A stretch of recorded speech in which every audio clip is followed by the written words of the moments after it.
So, bakit ako nagpaakay sa'yo? Bakit ko? Ang buhok ko. Tingin mo ba, sarado? Hindi ko alam, pagod na ako. Wala akong tingin. Saan ako bibili? Tarantado. Hindi ka muna kasi nagdasal.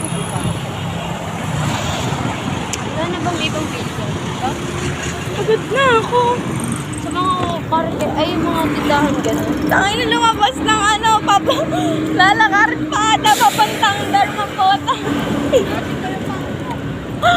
Bes, sa totoo lang, mamamasahe na ako.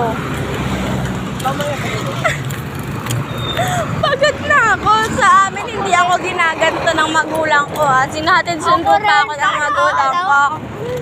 Para na ako sa mamasin. Para na mamasin. Putang ina. Puta talaga. Ay, ano yun, bukas pa? Bukas pa, may pantayan pa, di ba? Na, sa amin, tinatanong ako, kailan ka? Sabihin mo kung uuwi ka na. Ganyan. Tapos dito, ano? Pahirapan kita dyan. Bakit na naging kaibigan? Hindi ka naman mabait sa akin. Oo.